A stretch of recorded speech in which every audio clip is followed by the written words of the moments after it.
Hey everyone, and welcome to this week's episode of the Grace Podcast. It is so great to have you with us. If you have been journeying through our series, How to Heal, you do not want to miss today's session because I've got Jaci Mun-Gavin with me, and Jaci and her husband Richard lead and pastor Anthem Church in Durban, KZN. And it is so great to have you with us today, Jax. Thank you. Thanks for having me, Kerry. Jaci is a mom of 7. Yeah, that's right. You counted right. You would never say so. She's a tiny little ballet dancer body, and she's got the brain of an engineer as well. She's incredibly smart. She's incredibly beautiful. She's incredibly mothering with her children as well as those in her church. So we are really looking forward to having a chat with you today, Jax. Thanks. Thank you, Kerry. Lovely to be here and lovely to be with everyone. Thank you for tuning in and listening. Looking forward to it. Definitely. So, Jax, as you and I have been chatting about, and as I mentioned now, as I started the podcast, that we're in this series, How to Heal. We've been talking about connecting with others. We've been talking about boundaries with others and how all these things contribute towards our healing. But something that's also important for me and close to my heart is the fact that healing is also something that's from God. Healing is something that we can pray and ask for, that He can give sometimes. And it's something that also is, I know, close to your heart and to your family, with a journey that you've been on. So what I would love our listeners and our viewers to be able to journey along with you in the story of your daughter, Kiara. So you can go ahead and share that with us. Sure. So it was 3 years ago now, believe it or not. Wow. So it was a while ago now. So it was a Christmas Eve. I'm going to tell the story with little emotion. Please don't think that it has little emotion, but just so that we can get going to the parts that maybe will be of most benefit to those listening. But 3 years ago, on the way to the Christmas Eve service, I was driving and Kiara was in my passenger seat, and she's our 13-year-old daughter. And we had an accident. A motorbike went into my passenger door. And when I thought that we were okay, the car shook. The guy seemed to land all right on the other side, but other than that, I thought we were okay. I turned to Kiara to say, "Wow, that was hectic," and with that, she fell onto my lap, and I realized that she was actually bleeding from her head, and that she was unresponsive.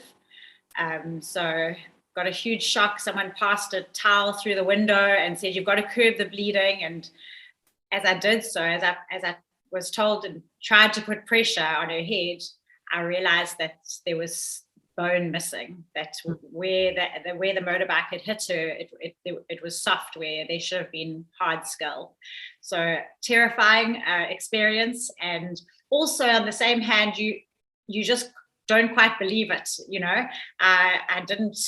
I didn't think it was as serious as it was at the time. I jumped out the car and said, "It's fine. I can still preach. Richard can go with her to the hospital. It'll be fine." Obviously, there were other people there who weren't in shock and knew that I was talking nonsense and sent me off to the hospital with her.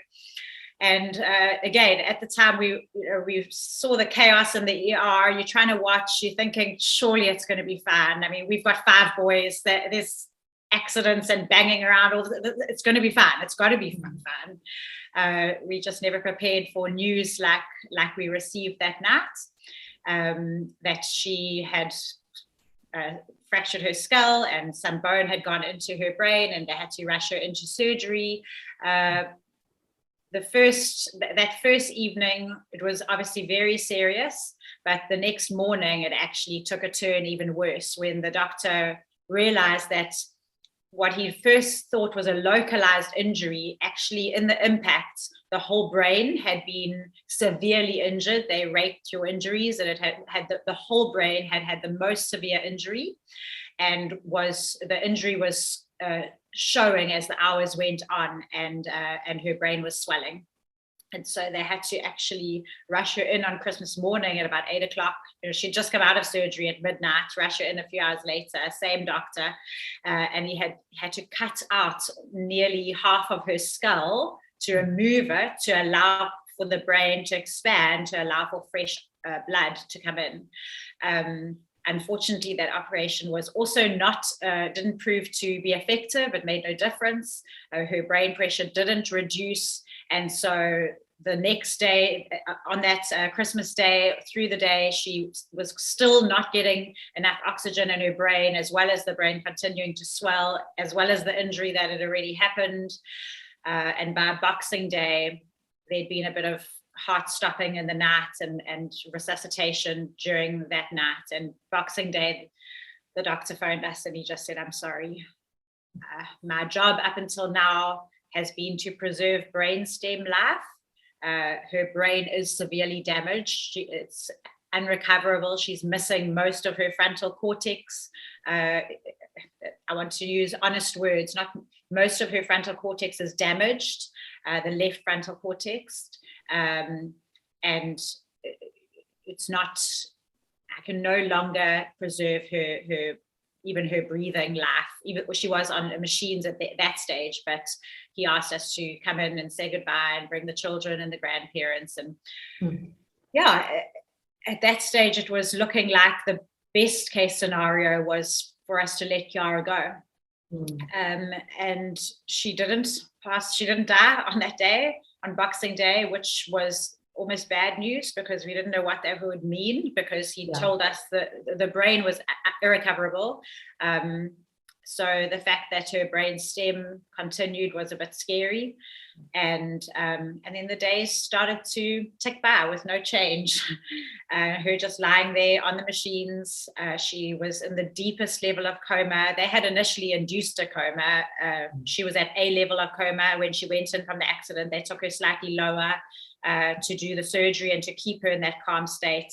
And then as her body started failing and her brain swelling continued, she ended up going down into the lowest level of coma, where there is no connection between the brain and the body. Not even reflexes are happening anymore.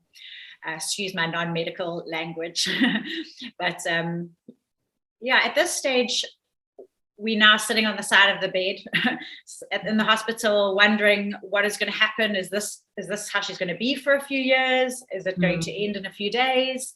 And we remembered just in October, so this is now December, in October, we'd actually taken our two eldest girls on a trip with us, on a missionary trip or a ministry trip, to go to a conference, to go minister in another church. And on this trip, in this conference in Qatar, where it was actually a beautiful miracle conference, where it's illegal to have a Christian conference like that, and it was in a public venue, and for some reason the hotel turned a blind eye. So this beautiful moment with people around the world in this Middle Eastern country, and a couple that have both prophetic gifting, where they hear from God prophetically, they hear what God is saying a little bit more clearly than some others of us.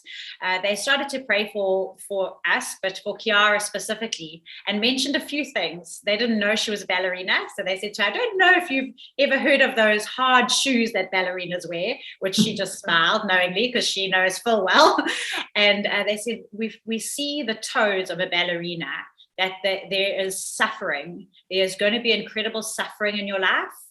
Great prophetic word. Yeah, thanks. I'll receive that. So there's going to be incredible suffering in your life, Kiara, but to the rest of the world, it's going to look incredible. It's going to look beautiful. You're going to be pushed into the limelight. Try not to be afraid. Accept it when God pushes you into the limelight. But you're going to have many, many shoes. It was a very strange prophetic word. We're like, okay, good. She's going to suffer and have lots of shoes, but she'll be famous and it'll look beautiful from the outside. And then the husband came in and said, "There's something more, Kiara. I feel like your intelligence is going to be switched on in the new year." And then he backed and he said, "I know you're really smart, but I just have to, be true to what God is saying to me. I feel like your intelligence is going to be really accelerated, switched on in the new year." So we're sitting now, it's 27th of December, 28th of December, 29th of December, and we're starting to, I think of that word, and I think to myself, if she's never going to walk again, why is she going to need many, many shoes? And actually, that is a ballerina's tool. If she's never going to dance again, she's not going to need many, many shoes. We all just have a regular amount of shoes. A dancer has a ridiculous amount of shoes because they're made of satin, and you dance in them until they are threadbare. So we started to realize, hang on a second, God is speaking here. There is suffering.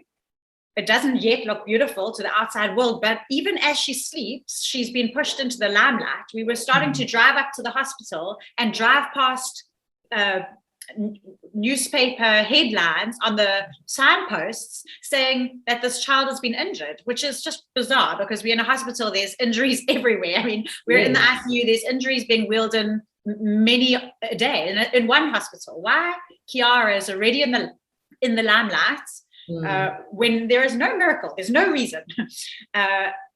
And so other than maybe the sentimentality of being Christmas, but again, it's Christmas for everyone else is getting wheeled in as well. Yes. And so we start to pray very intentionally. And when I say we, I take zero credit for it. The communities, the churches around us, Kiara's friends, people who have been trained as well in prayer, who've trained themselves by going to prayer meetings, going to all-night prayer meetings, vigils of prayer, just start gathering around us. They are walking, they're praying. Churches, Grace being one of them, churches around are just praying for no reason. Again, God is doing a work. And Jax, so I remember that time because I remember even in the wards there in the hospital, there was it was beautiful watching so many, because it's not very often we're seeing younger generations praying that fervently, or as myself, anyway, I can speak from myself, but I don't see that very often. And yet around this time, like you say with Kiara, it was her friends and word just got out and everyone just wanted to be a part of praying for her and praying for her journey and for you as a family. It was an incredible thing to experience. Yeah. And credit must go to some proper prayer warriors who had trained themselves and their children, Monique Nyman, Tanya Olafia, Tracy Lee Vessels, among others, who had really trained themselves in prayer and trained our children. Kiara had been in those meetings where they'd been trained. So remarkable to see them on the battlefield in action. There were doctors who came to us in the waiting room and said, please, can you tell these children to go home? It's not fair. I've had a look at her charts. There is no hope. This is not, you can't do this to these kids. They must go home. Sure. And when the parents lost hope, the children, I remember one of the girls turning to her mom, her father is a pastor, and saying to her mom, why is dad collapsed on the floor? Does he not believe the things that he's taught us? Wow. They just challenge much. Took the praying seriously. And so we started to pray for this miracle that had actually already been prophesied. I beg your pardon. There was a sixth part to that prophecy. As Anthem, we are going to see incredible healing. So again, I didn't realize that they were related to Kiara at that time. So we pray and they pray and everybody prays. And on New Year's Day, she's still around. There started to be some flutters the day before.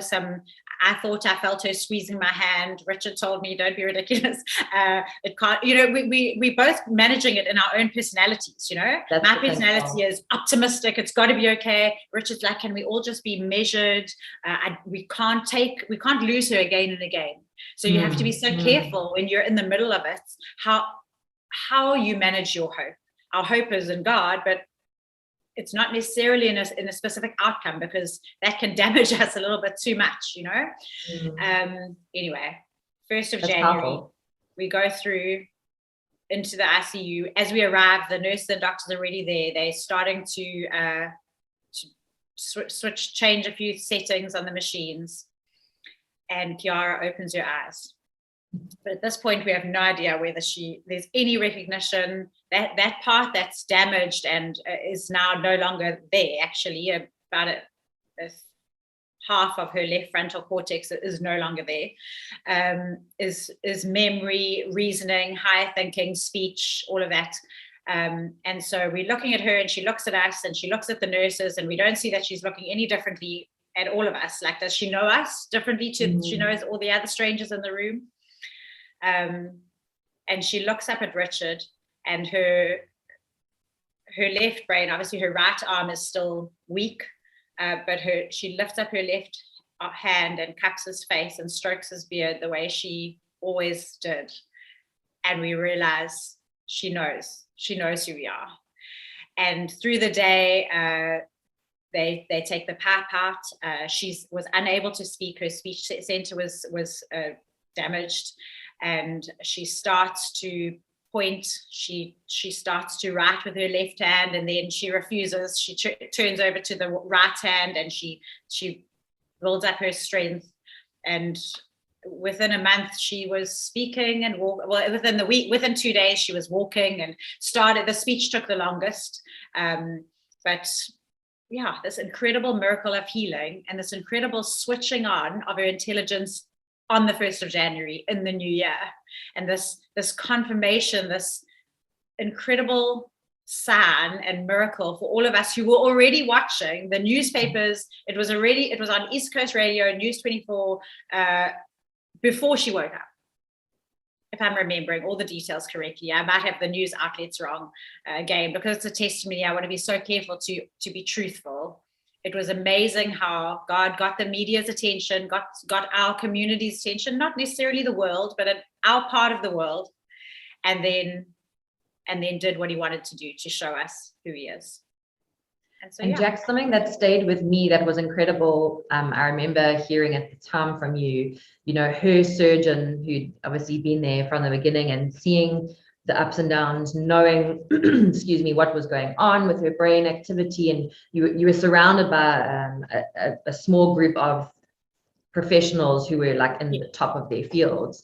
And I remember the one of them, when Kiara was starting to show progress, and he just kept saying that she was exceeding, like he kind of didn't really have an answer as to how and why, I'm probably remembering it not too well. I don't know if you remember what I'm talking about. Sure. I think Kerry, obviously everybody who hears, who wasn't close, they're going to say, how verifiable is this miracle? And I get that, because I would do the same thing.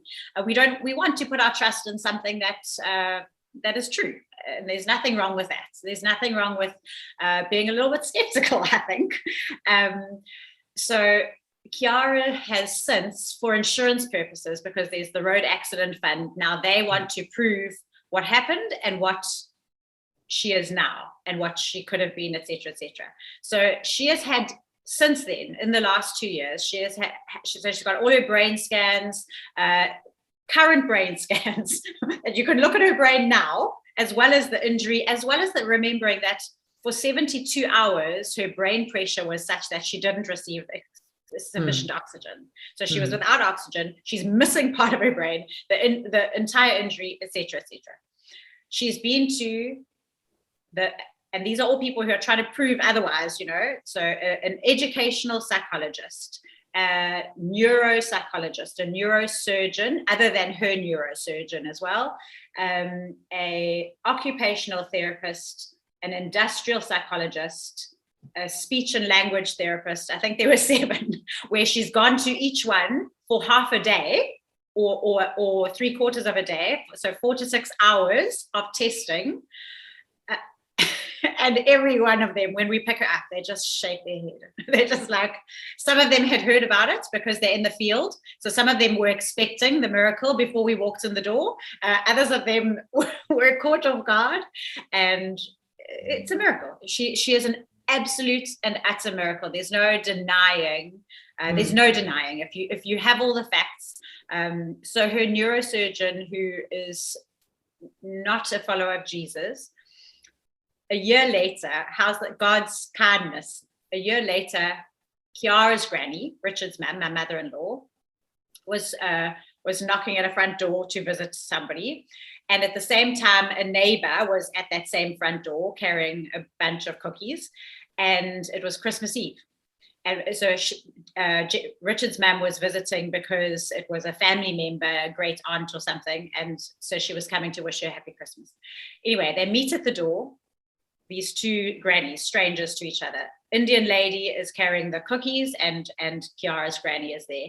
And before they go in, they get chatting, and the Indian lady says, I know that you are celebrating Christmas. I am not actually dropping off these sweetmeats for Christmas, we're not Christian, but my family is celebrating this Christmas because it is the annual anniversary of when my grandson, who is a neurosurgeon, was involved in a miracle when he operated on a little 13-year-old girl. And so these two grannies meet on the first anniversary, both celebrating. The neurosurgeon's grandmother and Kiara's grandmother meet by chance and happen to share the story on the anniversary. That's just insane. The little favors of God, where for Kiara's granny, obviously that's such confirmation. For the neurosurgeon's granny to see, she can see the grandmother who's grateful for what her grandson performed, and he is a very humble man anyway, but he has never taken one dot of credit. He obviously did an amazing, we are so grateful to him, but he knows more than any of us that all he could do is very skillfully provide Kiara with more time and more space in her head.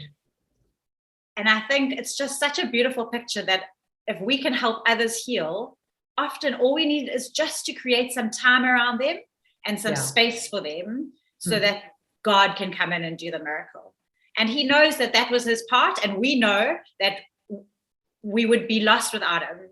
But he couldn't do the miracle. He could just create the time and the space by keeping her alive a little bit longer and giving her brain enough space to go through what it needed to go through. So very special. I love that. And that's so true about giving that space. And I know that he did that a lot for you guys and for her physically as well. And I know he was there with you and Rich as a support along the way as well. And so that's an incredible story. And it's something that even now, there were so many things that they kept saying, okay, maybe, she's showing this much progress, but she's still not going to be able to do this. And she's showing that progress there, but she still can't do that. She'll never dance again. She'll never, be able to do difficult subjects in school and things like that. And she's just excelled with those even as well. Yeah. She's now writing her Cambridge grade 11 exams. She's just turned 17. It's maths and biology and physics and chemistry and all those sorts of things. She's done outstandingly. Even that first year, I think she got honors for a ballet exam. She's a very good ballerina, much better than I ever was. So she's really, God has been incredibly kind. God has been incredibly kind, and it's hard to know what to say around it because it just was a miracle. And sometimes I do think I think God is good enough that in every space and geography and every place, every time in history, he provides a miracle like this for us to know who he is and that he's real, and the hope that we have that is coming.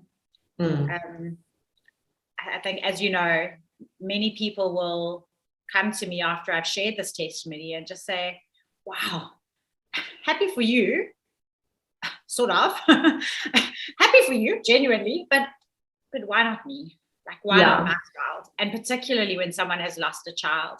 So I think healing is it's huge when it's for us, but it's massive when it's for a child and someone that we're wanting to protect and wanting to be able to do something for.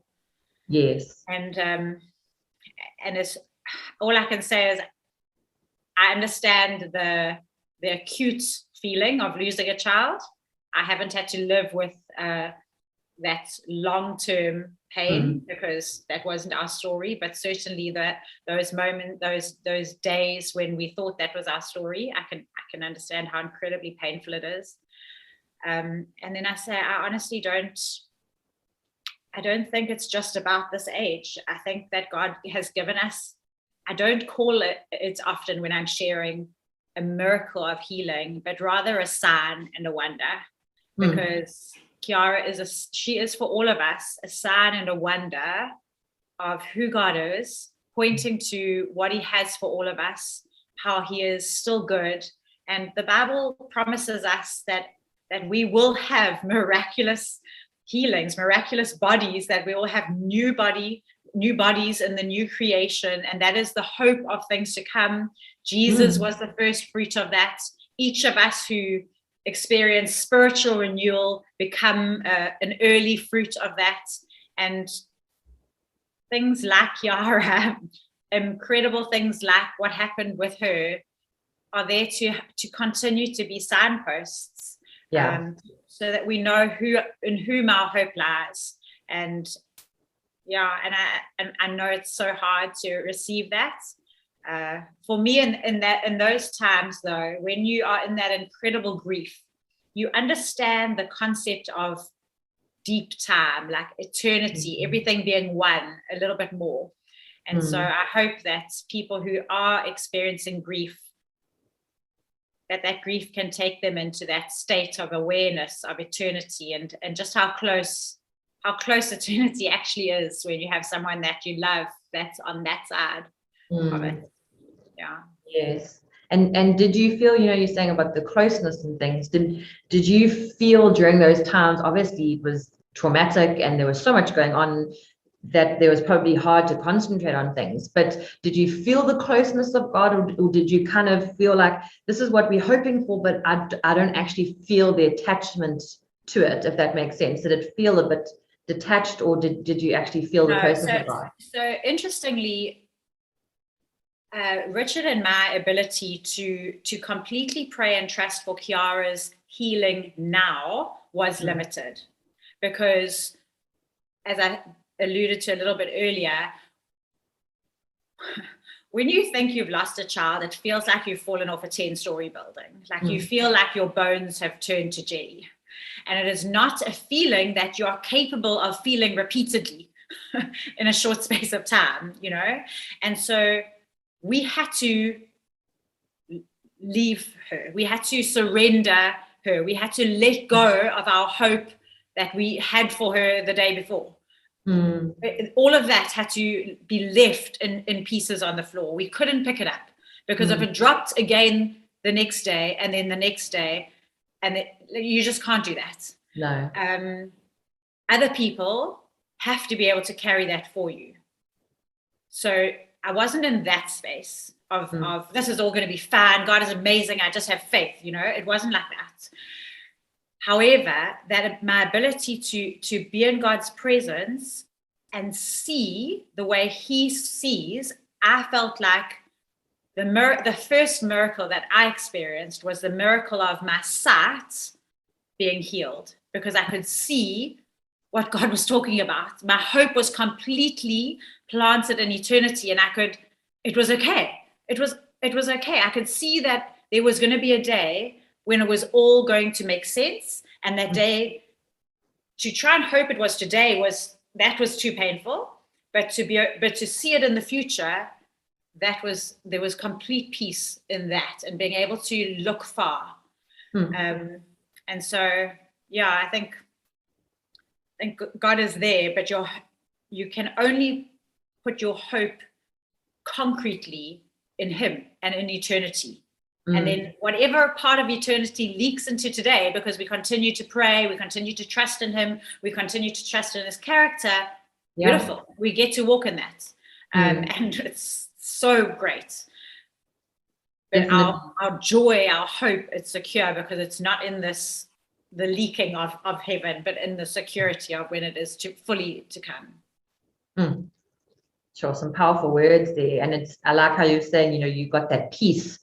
And it doesn't make sense. So it's like the scriptures say that you're going to have peace that passes human understanding. So it doesn't make sense that all this is going on and you're getting told these terrible things that are a possibility for your daughter, and all those kind of things. For you to be able to feel peace amongst that time, in and of itself, is a gift from God amongst what you were going through. So absolutely. Incredible that you were able to have that as well. And as you were saying, sometimes there's a lot of the time, there are those of us, including myself, who pray for healing for ourselves, for others, Even in my own family, I've experienced it with quite a few family members, even where there's physical ailments and things like that. And we pray and we trust and we hope. And, sometimes you think you need to get a pastor to pray for you so that their prayers are heard more than you. And, you try so many different avenues because you want to tap into that resource. You want to tap into that promise that God gives of healing and wholeness.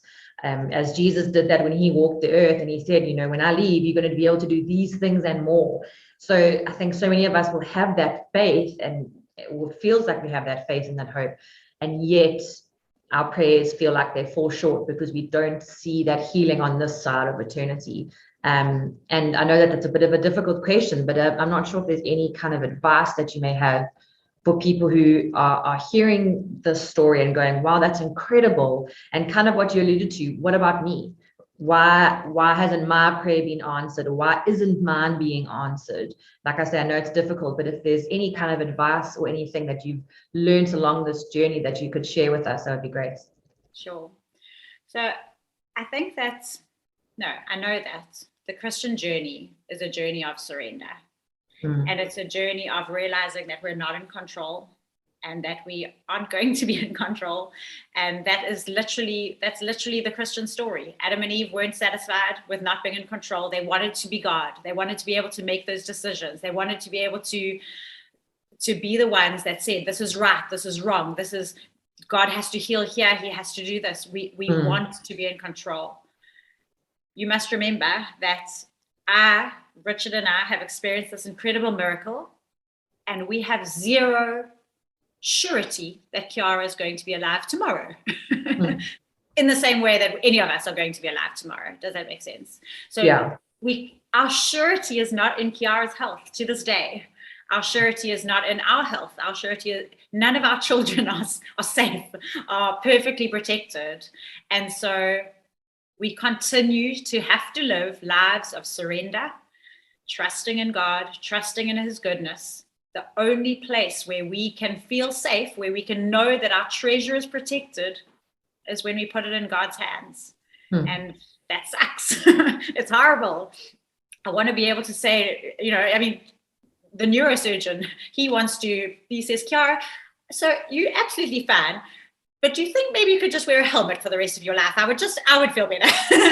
And then I said to him, is she not okay? He's like, no, I would like everybody to wear a helmet for the rest of their lives. And we all have that feeling. We all have that emotion of, can we just protect what is ours? Can we just be in control? It'll just be so much better. Yeah. And we're not in control. And God is in control. And we will have peace when we surrender to that. And God is good. And he has promised us excellent promises. But he has also assured us that in this life we will have suffering like Jesus. And that suffering will be hard. And it'll also be part of what makes us and what forms us and what heals us and what prepares us to live a renewed life, to live as part of that new creation. And actually it's on us to surrender everything, the healthy and the unhealthy, the good and the bad, everything in this life we have to surrender to him if we're to have any peace at all, because that is where our peace lies. Yes. And I know it can be empty, it can feel like empty words, but it is the only words that have any fullness, actually. Because everything is only safe in the hands of God. And when we surrender it, because we're not good gods, we're not good creators, we're not good protectors, and God is. Beautiful, beautifully said. I think the wisdom that's come for you from this is possibly something that might not have come unless you'd gone through the situation. We often say that what we've gone through, God uses, and and we've seen that in so many people's lives. But it's not only the fact that he's using the stories, it's the wisdom that he brings to those of us who go through it. And it's the strengthening of your faith and Richard's faith, your immediate family, your kids' faith, after seeing God answering these kind of prayers as well. It's something that changes you, and I'm sure changes you for forever. It's not something that's you're going to forget anytime soon. I want to say before we close that you wrote a book about your journey in with Kiara called Keep Hope Alive. Beautiful book. You're a published author. You've got a couple of books with parenting as well. I do know that. But just in particular with this topic that we've been chatting about Keep Hope Alive, before we close, I'd just love to know how that slogan, because that was a very popular slogan at the time with the beautiful ballet dancer icon, how that came about, and then if anyone is looking to read your book, where they can find that as well. Sure. So actually, on that first night, a doctor friend of ours, Dr. Johan Wessels, met us in the ER, and he gave us a psalm. And so it was Psalm 37. And when I came home, at midnight on Christmas Eve, Richard went back to the hospital when Kiara came out of surgery, and I was alone for the first time since the accident at midnight, 1 a.m. And just spent a moment with God, and he ministered that to me, that I had a promise that I was allowed to keep hope alive as I longed for God to come through for me. I think it's Psalm 37 verse 7 in the Passion Translation. It's quite an unusual translation, and it actually has changed. It's in the old edition, so you don't find those words in the Bible anymore, unfortunately. The sentiment, absolutely, but that specific translation of that verse, no. But yeah, so just it was a promise for me on that very first night when I just fell to the floor and just said, God, you have to give me something, like, your word, you've told me it's alive. I need living words now. And what can I hold on to? And so that's that scripture I felt he gave to me, but it was a bit of a challenge, because the psalm goes, fix your heart on the promises of God, and he will give you the desires of your heart. Keep hope alive. But in the middle, the verse between those, it says, make God the utmost desire of your life. Sure. And so I just felt like God said, I promise you that you may keep hope alive. But what I require of you is that you let go of everything and fix your heart and your both hands firmly on me and make me what you want.